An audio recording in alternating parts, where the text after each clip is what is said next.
উপস্থিত সকল দর্শকবৃন্দকে জানাই আমার প্রণাম, শ্রদ্ধা ও ভালোবাসা। আমি উপস্থাপনা করছি কবি সুব্রত চক্রবর্তীর লেখা আমি নেতাজি সুভাষ বলছি। আমি সুভাষ বলছি, তোমাদের চির পরিচিত নেতাজি সুভাষচন্দ্র বোস। আমি কথা বলছি ইতিহাসের ছেঁড়া পাতা থেকে। আমি কথা বলছি তোমাদের আত্মবিস্মৃতির অন্তরাল থেকে। আমি কথা বলছি শোকার্ত মানুষের হৃদয় কারা থেকে।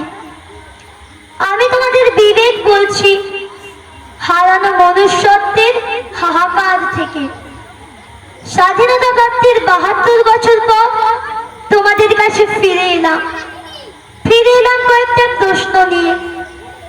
বলো তোমরা, ওরা কারা যারা অহিংসার আড়ালে দেশকে বিভাজিত করলো, ধর্মের ভিত্তিতে ভারত ভূমিকে টুকরো টুকরো করলো, গণতন্ত্রের নামে রাজতন্ত্র কায়েম করলো, নিরপেক্ষতার নামে সাম্প্রদায়িকতার বিষ বৃক্ষ রোপণ করলো, উন্নত উর্বর ভারত ভূমিকে মুমূর্ষ মৃতপ্রায় বন্ধ্যাভূমিতে পরিণত করলো। বলতো, ৭০ স্বাধীনতার পর কেন আজও শুনতে হয় নিরন্তর বুভুক্ষ মানুষের হাহাকার? কেন শুনতে পাই অসহায় না বিচার পাওয়া ধর্ষিতাবাদীর আর্তনাদ? কেন আজও স্বাধীন দেশের সমস্ত শিশু শিক্ষার আলোয় আলোকিত হয়নি? কেন লক্ষ লক্ষ শিক্ষিত যুবক আজও বৃত্তি বেকার? আমি একদিন তোমাদের বলেছিলাম, give me blood, I shall give you freedom. রক্ত দাও, স্বাধীনতা নাও। কিন্তু আজ এই কোন ভারতবর্ষকে দেখছি যেখানে চারিপাশে হিংসায় প্রতিবেশ আর মৌলবাদের দানবীয় আস্ফালন? এ কোন ভারতবর্ষ? এ কি বিবেকানন্দের ভারত, বিদ্যাসাগরের ভারত? এই কি বঙ্কিমচন্দ্রের ভারত? এই কি রবীন্দ্রনাথের সাধের ভারতবর্ষ?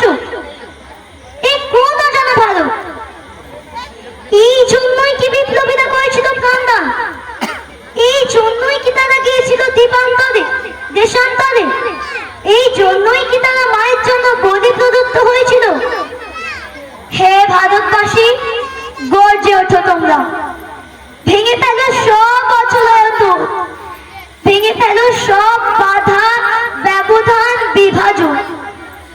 তাকিয়ে দেখো তোমাদের ভারত মাতা কিভাবে কাঁদছে, তার চক্ষু দুটি কিভাবে অশ্রু সজল হয়ে উঠেছে।